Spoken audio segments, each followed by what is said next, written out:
Eleanor Griffin was lost in thought about her life as she sipped a cup of coffee by the window on a rainy morning. She had never been able to escape her role as the quiet eldest daughter in the family. Her fingers gently caressed the rim of her mug as she thought about her mother's birthday dinner tonight. Patricia would be turning 65 today. Her showy, materialistic mother had strongly insisted on celebrating this milestone at the upscale restaurant Lucille. "You've definitely secured the reservation, haven't you?" When her mother called during breakfast, Patricia's voice contained a note of doubt, as if suggesting Eleanor couldn't be trusted with such an important task. "Of course, Mama. I made the reservation last month," Eleanor replied. In truth, the reservation at this extremely popular restaurant would have been impossible without her connections. But she didn't feel the need to explain this to her family.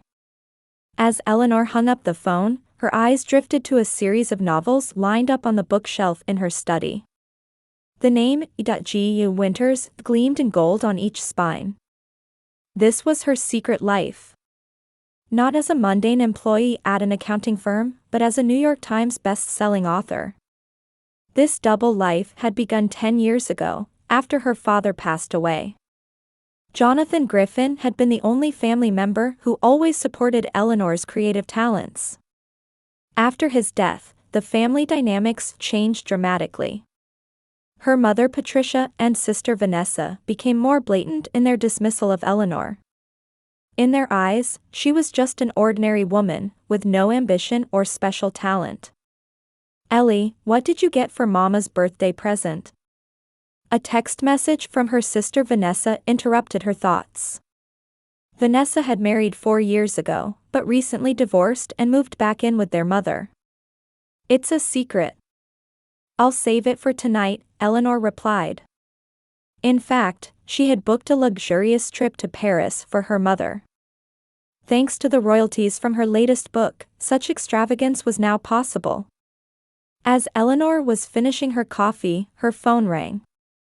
The display showed it was Penguin Publishing, and her heart raced. It was her editor at the publishing house, Marcus Simons. "Eleanor, I have wonderful news. Universal Pictures has made an offer to buy the film rights to your A Light in the Darkness series. I'm meeting with a producer today to discuss it. How about Lucille Restaurant at 6 p.m.? Eleanor gasped in surprise and excitement. "Marcus, that's wonderful. But tonight is Mama's birthday, and I'm supposed to have dinner with my family at the same restaurant. What a coincidence. Then let's meet before your family dinner. How about 5 p.m.? An hour should be plenty of time. This is an opportunity you can't miss, Eleanor." After a moment's hesitation, Eleanor agreed. "All right, let's meet at 5. But I'll have to tell my family I'll be a little late." After hanging up, Eleanor began to think about her next problem, telling her family she would be late. As expected, when she contacted Vanessa, her sister sighed. "Always work. Does that tiny accounting firm really demand so much of you?" On Mama's special day, too, Vanessa's voice contained contempt. "I'm sorry, but I have a meeting with an important client. I promise I'll arrive an hour later," Eleanor promised. "I'll let Mama know." "But she won't be happy," Vanessa said and hung up. Eleanor sighed and looked out the window.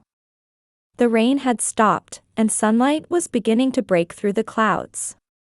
Should she someday reveal the truth to her family?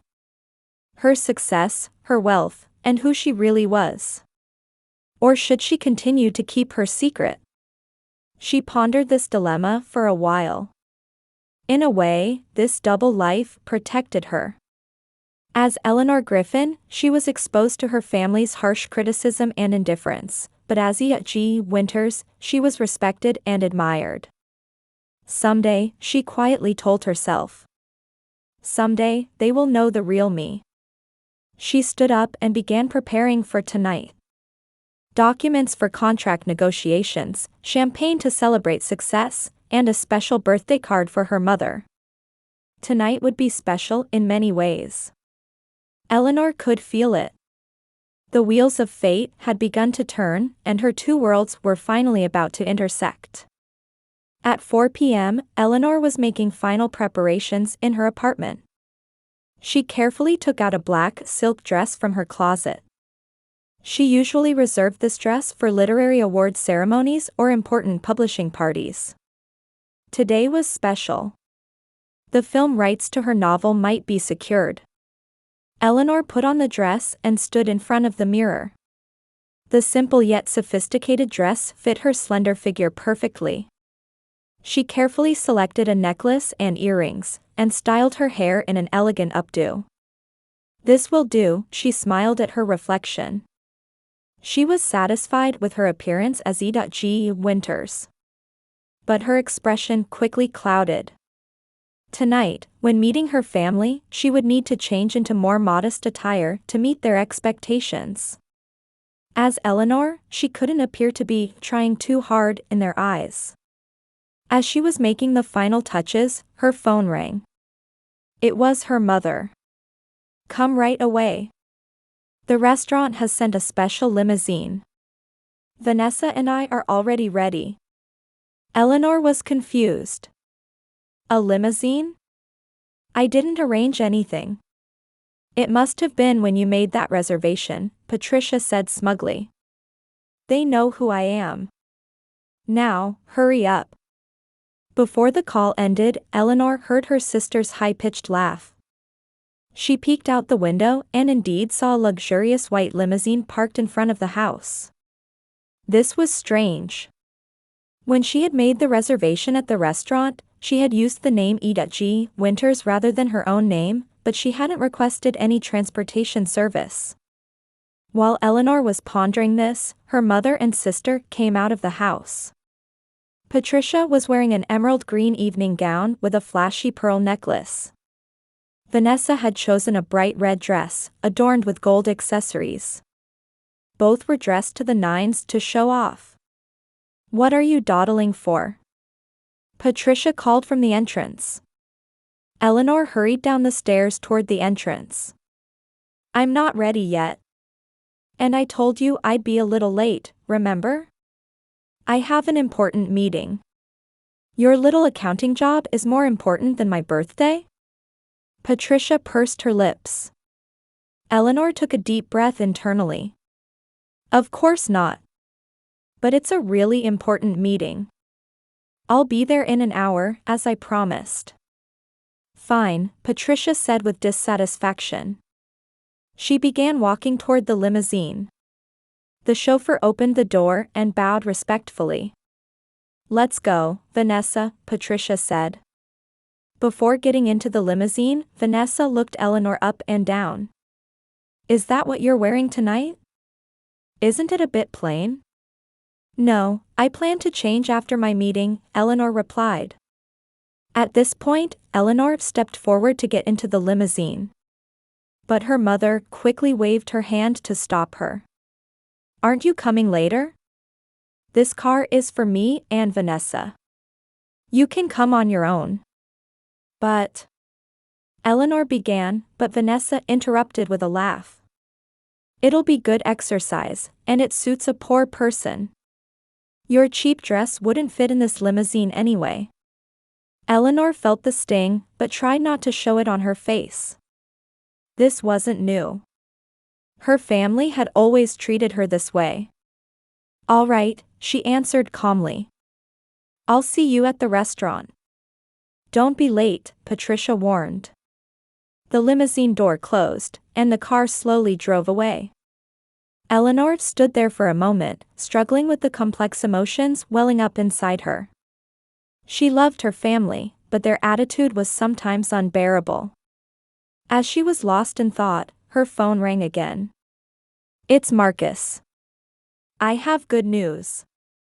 Film producer James Connor is coming to New York unexpectedly. He'll be joining our meeting. VIP treatment. That's why I arranged for a car. It should be heading to your apartment now." Eleanor was surprised. "A car? When will it arrive?" In about 10 minutes. It's a black Mercedes. The driver's name is Craig. Just at that moment, she saw a black luxury Mercedes turning onto the street. Eleanor couldn't help but smile. It seems to have arrived already. Thank you. Great. See you at the restaurant. Today is going to be special. After hanging up, the black car quietly stopped in front of her house. A young man got out of the driver's seat and bowed politely toward her. Ms. Griffin, or rather, Ms. Winters. I'll escort you. Eleanor smiled and got into the black luxury car. As she sank into the soft leather seat, she reflected on the events of the night. Unlike her mother and sister's limousine, this car was stocked with her favorite mineral water and champagne. As the car started moving, Eleanor felt a small joy in her heart.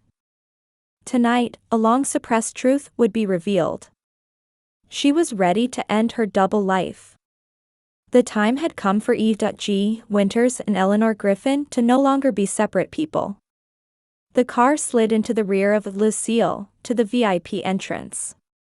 As Eleanor got out of the car, Marcus was waiting for her. He was dressed in a gray suit and greeted her with his usual calm smile. Perfect. Right on time, Marcus took her hand and shook it. James Connor has already arrived. He's a big fan of your work. Eleanor took a deep breath. This was an important moment for her career. I'm ready, she smiled.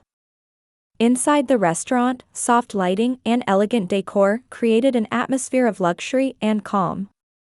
Marcus led Eleanor to a small private room at the back of the restaurant. Upon entering, a middle-aged man was sitting on a sofa. He stood up and walked toward Eleanor. Ms. E.G. Winters, it's an honor to meet you, he said with a warm smile. I'm James Connor. The A Light in the Darkness series changed my life. Eleanor smiled and shook his hand. Thank you for your kind words. I'm a big fan of your work as well. The three sat at the table, and champagne was poured. Let's make a toast, Marcus raised his glass. To E.G. Winters' wonderful talent, and to the success of the Light in the Darkness film adaptation. The glasses clinked, and Eleanor felt a pleasant excitement. She had worked for years for this moment. Now, let's get down to business. James opened a black leather portfolio containing documents. We want to purchase the film rights for all 5 volumes of your series. The budget is over $100 million per film. Furthermore, you'll be given authority as a production consultant. Eleanor couldn't hide her surprise. That's more than I imagined.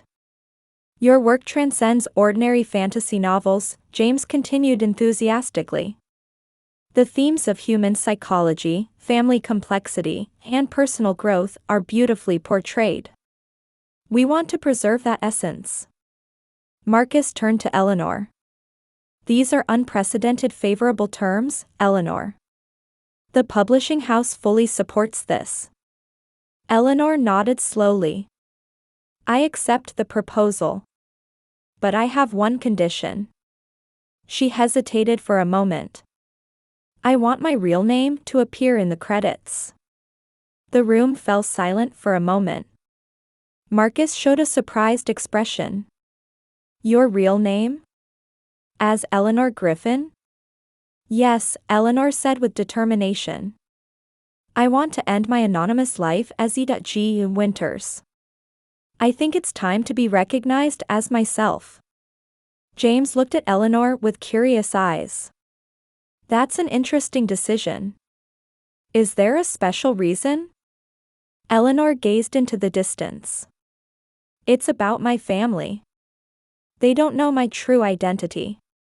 Tonight, they're also celebrating my mother's birthday at this restaurant. I think it's time to reveal the truth. Marcus nodded in understanding. He knew a little about Eleanor's family situation. That's a wonderful decision. Once E.G. Winter's identity is revealed, the publishing house can also develop new marketing strategies. The three discussed detailed contract terms and finally reached an agreement. As she signed the contract, Eleanor's hand trembled slightly. This was a major turning point in her life. "Congratulations, Eleanor," Marcus said as he returned the contract to the portfolio. "From tonight, you are officially a Hollywood star author." James stood up and extended his hand to her. "I look forward to a wonderful collaborative relationship." Eleanor also stood up and shook his hand. "I look forward to it as well." When the meeting ended, the clock showed 6:30 p.m. Eleanor was 30 minutes late for her appointment with her family. "I must hurry," she told Marcus. "My family is waiting." "Of course," Marcus smiled. "But let's toast to this opportunity. I'd like to introduce you to the restaurant owner, Robert Coleman. He's also a big fan of yours." The two left the private room and headed toward the main area of the restaurant. Eleanor casually looked around, searching for her mother and sister's table. They were seated near the center of the main dining area. Patricia was clearly in a bad mood, repeatedly checking her watch. As Eleanor and Marcus were walking, a tall man with an elegant air approached them. He was dressed in a wine-red suit and wore a warm smile. "Marcus, it's been a while," the man said. "Robert, hello," Marcus shook his hand. "Let me introduce you. This is E.G. Winters, or more accurately, her real name, Eleanor Griffin."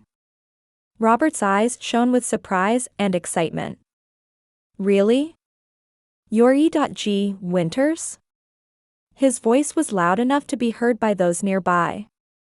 "Your Light in the Darkness series is one of the best works I've read in my life." Eleanor smiled and was about to express her gratitude when she noticed her sister Vanessa's surprised expression.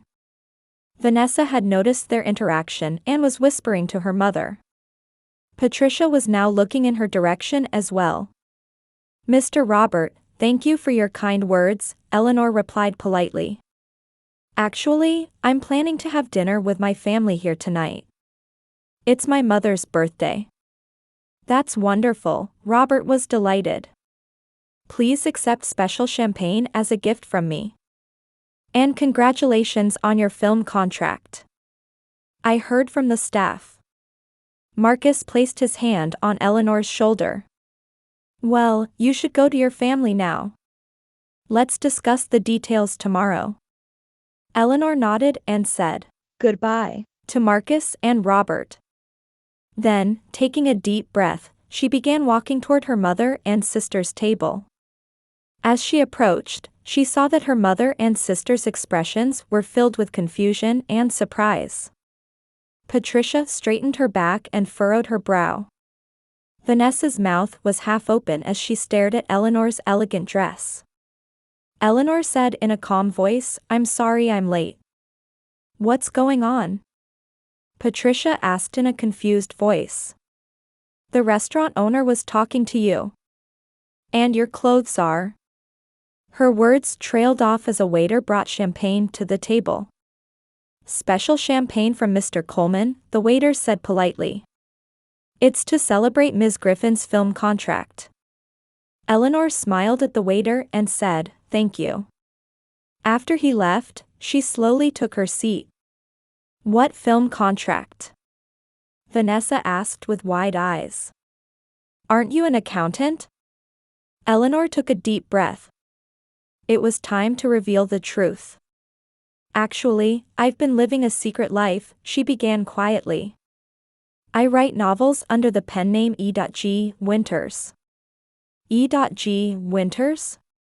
Patricia exclaimed in surprise. "The best-selling author?" Eleanor nodded. "Today, a film contract for my novel series was finalized. That's why I was late." The table fell into silence. Mother and sister stared at Eleanor, at a loss for words. Patricia's eyes showed disbelief. Vanessa blushed and lowered her gaze. Why didn't you tell us? Patricia finally managed to say. Eleanor looked straight into her mother's eyes. I never had the chance. And she hesitated for a moment. To be honest, no one believed in my talent or abilities. Patricia tried to say something, but no words came out. In her eyes, confusion, shock, and a little guilt were visible. Vanessa said in a small voice, that limousine, we told you to walk here. I came in my own car, Eleanor quietly replied. The publishing house arranged it for me. Just at that moment, the restaurant owner Robert approached the table again. His face wore a warm smile.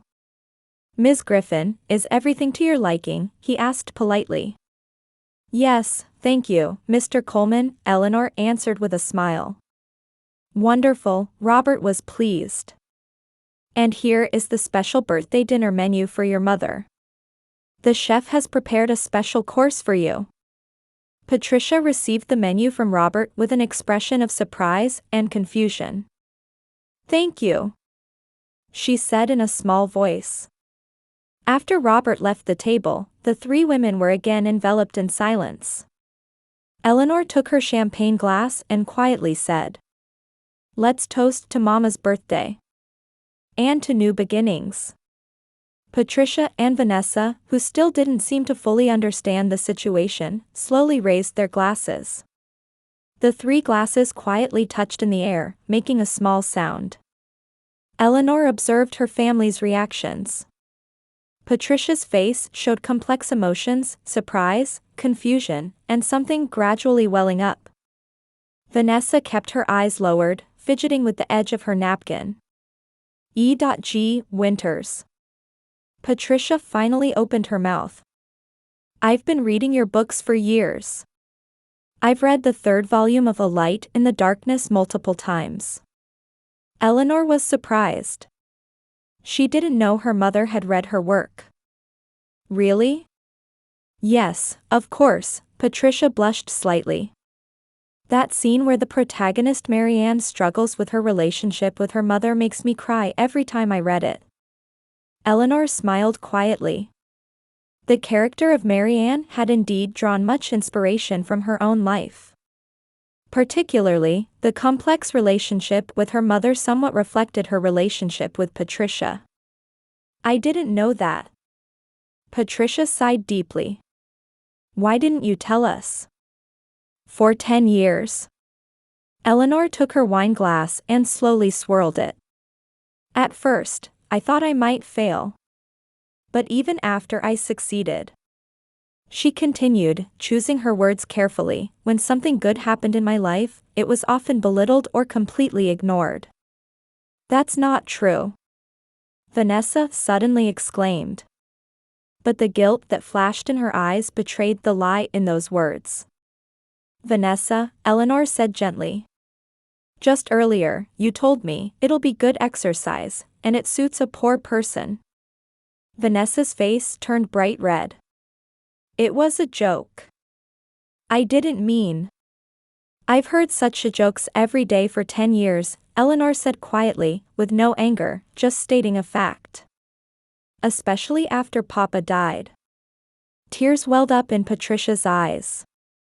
Jonathan, did he know about your talent? Eleanor nodded. When I started writing my first novel, only Papa supported me. After his death, I decided to use a pen name. E.G., the initials of Eleanor Griffin, and Winters from Papa's favorite season. The table was again wrapped in silence. The waiter brought appetizers, but no one seemed in the mood to eat. How successful are you? Vanessa asked in a small voice. Eleanor shrugged. The series has sold over 20 million copies worldwide. It's been translated into 23 languages, and today a film contract was finalized. With a budget of over $100 million per film, it's planned to be a 5-part series. The color drained from Patricia and Vanessa's faces. Her mother took her wine glass and drained it in one go. That small accounting firm? Patricia asked. It's fictional, Eleanor answered. Technically, since I manage the finances of my publishing house, it's not a lie to say I do accounting work. Vanessa suddenly began to laugh. A hysterical, unbelieving laugh. You. She couldn't continue. Look down on me, Eleanor completed her sentence. But let's put an end to that. I want to build a new relationship starting today. Patricia took a small tissue from her handbag and dabbed at her eyes. I'm ashamed to have misunderstood my own daughter so much. Mama, Eleanor took her mother's hand. What's important is not the past, but the future. I've always loved you both. I just needed a space where I could be myself. But this morning's limousine. Vanessa began. Eleanor smiled. That was in response to my reservation. The restaurant owner knew my identity. And when I arrived in the VIP car arranged by the publishing house. Our faces must have been worth seeing, Vanessa said with self-deprecation. The three laughed quietly, and the tension gradually eased. Well, Patricia straightened her posture. As a mother, let me say I won't forgive you for keeping this secret for 10 years. But. She smiled a little. I'm very proud of you. And. Patricia suddenly adopted a businesslike tone. From tomorrow, I'll check all the documents and contracts. To make sure no one is deceiving you.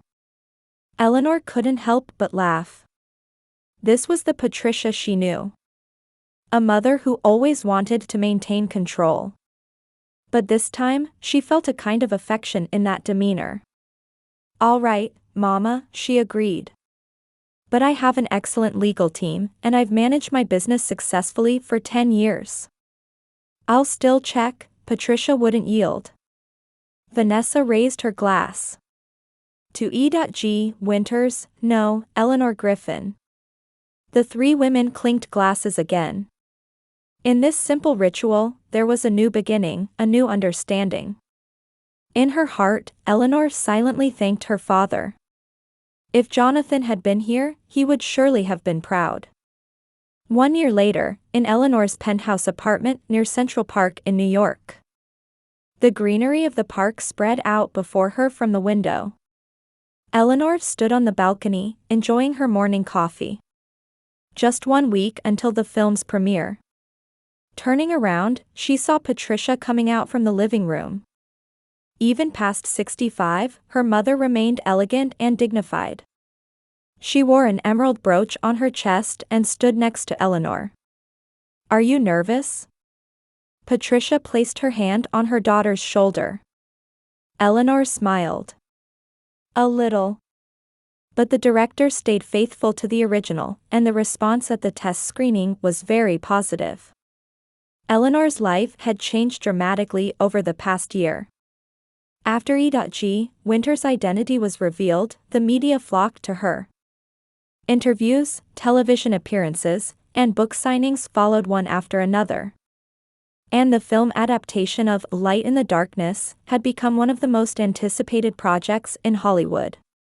Her relationship with her mother had also changed. At first, Patricia tried too hard to step into Eleanor's world. She checked contracts, gave advice on interviews, and sometimes even tried to interfere with marketing strategies. But as Eleanor gently established boundaries, the two gradually began to build a healthy relationship. Have you heard from Vanessa? Eleanor asked. Yes, she's coming back tomorrow, Patricia answered. The volunteer trip seems to have changed her. Vanessa's transformation was the most dramatic. At first, the sister was jealous of Eleanor's success. But after a few months, she reevaluated herself and joined an NGO supporting education in South America.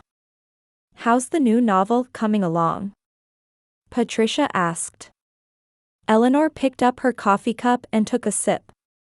It's going well. I'm thinking of calling it her season of renewal. Is it a family story? Yes, Eleanor nodded. A story about repairing lost relationships. Tears welled up in Patricia's eyes. She gently kissed her daughter's cheek. Your papa would be so proud. Yes, Eleanor smiled. From the living room, Eleanor's phone rang, and the two returned to the room. An email had arrived requesting approval for the new book's cover design. Mother and daughter sat side by side, exchanging opinions as they looked at the design proposals. Sometimes there were differences of opinion, and Patricia would revert to old habits and become dominant. But each time, Eleanor quietly yet firmly asserted her position. It wasn't a perfect relationship, but a new foundation of mutual respect had been established. On Eleanor's laptop, the manuscript of her new novel was open. The prologue read, "True renewal does not begin by denying past pain, but by acknowledging it, accepting it, and learning from it. Family bonds sometimes constrain us, but they can also become the force that supports and helps us grow. Love is not about seeking perfection, but finding beauty in imperfection." Outside the window, the spring sunlight illuminated the trees in Central Park, symbolizing a new season, a new beginning.